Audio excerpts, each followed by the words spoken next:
Hi guys, thanks for checking out my channel. I appreciate the time that you're taking to watch my content. I'm Tanya and I make budget videos with little tips and tricks that I'm learning along the way. I upload videos 2 times a week and shorts 2 times a week. I really started this channel last year to hold myself accountable for my own budget, but I really hope it inspires you to start or continue your own budget journey. So let's get into today's video. Today's video, we are going to talk about how I figure out my cash breakdown. If you remember in the last video, I showed you how I decided how much each envelope gets. Now we're going to talk about my cash breakdown and how I get these numbers and how I decide how I want my cash. But first, okay. So from me deciding what envelopes are going to get what money, I literally just take these up here, and I write them down here on my categories. Okay, so as you can tell, my groceries I wanted $160, so I just wrote down groceries $160. Gas gets $60. All of this is just the same as what's up here in these categories. Okay. Now from there, I decide how I want my money. Tanya, what do you mean by that? Let me explain to you. My groceries gets $160. Do I want 100 and a 50 and a 10? Do I want all 20s? Like, how do I want my cash for my groceries? What do I want it to look like? So I always like to get a $100 bill and then 3 $20 bills. Can you see that? Let me bring it down. Woo! It's kind of hard to focus on this, but okay. So, there it is. So my groceries gets $160, and I want a $100 bill, and I want 3 $20 bills. Okay, my gas gets $60, and I always like that in 3 20s, 20, 40, 60. Okay, see where I'm going with that? Tanya's shopping and restaurants gets $10. So I like to have a $10 bill for each of those. Okay. I put $65 monthly in my monthly savings challenges, but the way I like it broke down is different week to week. Because, you know, I have a couple 50s, I have a couple 15s and 20s, and I have a lot of 5s that we mark off in this. I'll show you here. This is February because this is what we're on now. I know I'm using an old one, but like right here is a 15 and a 15. So that means I put $15 in. I put 20s in this one, 50s for the heart. So it just depends on what ones I'm wanting to, oh, sorry, I wasn't even in shot. So these are 20s, 10s, 15s, 50s, and 5s. So it just depends on which ones I want to color in, how I need my cash broke down for that week. So that's why I get different denominations every week instead of just $65.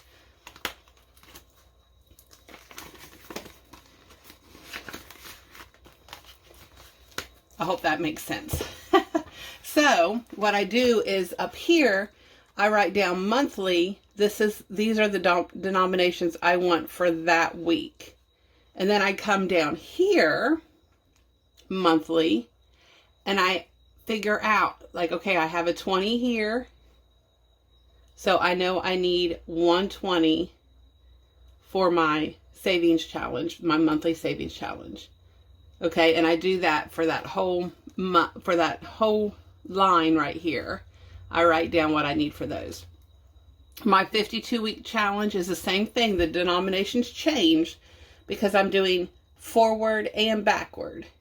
So I just write this out from the side so I know that week what envelopes I want to stuff. So I know I'm going to want 4 1s for this one, and 2 20s, and 5 and 4 more 1s. So altogether I want 8 1s. So down here I come down and I put 8 1s, 2 20s, and a 5. And that's for my 52-week challenge. Those are the two hardest ones to figure out. I started to say challenging, but I already said challenge like 20,000 times. So those are the two hardest ones to figure out because they do vary from week to week. And then it gets simple from there. Like my pay cushion is 25, savings is 25, emergency is 25, and 1 month ahead is 25. Those are pretty simple because it needs a $20 bill and a $5 bill. So I just put a 1 there because that's what I need for that. My heat gets a 10. My life insurance gets a 10 and two $1 bills because it's $12. And then same with all of this right here. I just break down exactly how I want it. From there, I come down here to the total count. So my total count for $100 bills is 1. And that amount, total value, is $100. I had no 50s. My total for my $20 bills is 3, 6, 7, 8, 9, 10, 11, 12, 13, 14. My total count for 20s is 14, and the value is $280. My 10s, 1, 2, 3, 4, 5, 6, 7, 8 10s is what I need, and then that equals $80.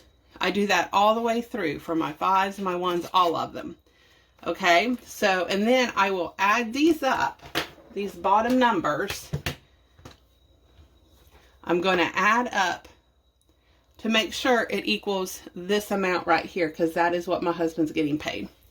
So, 100, 280, $80, $75, and $10. So these two amounts need to equal.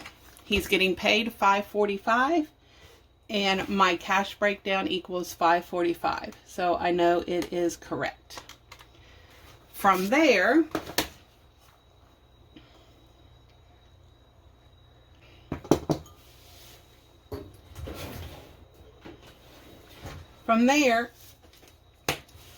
I have these left over from when I bought the Budget Mom workbooks.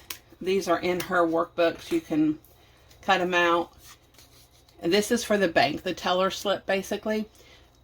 I also did the same thing with a sticky note. All I would do is write down, let's see, like my 100s, 20s, 10s, 5s, 1s. I would do simply like this. I just copied all of it.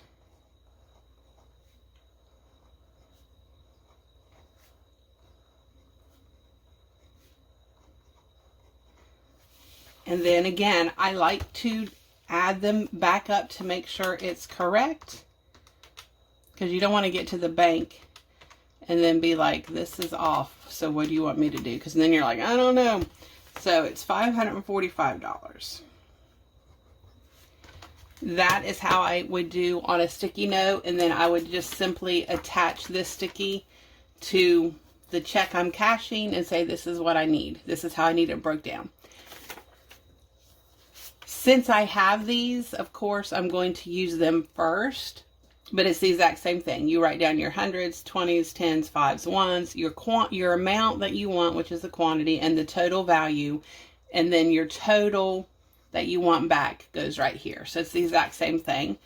I'm just going to use these because I have them. Once I run out, it'll be back to my sticky notes. These work really well because you can stick them right onto the check.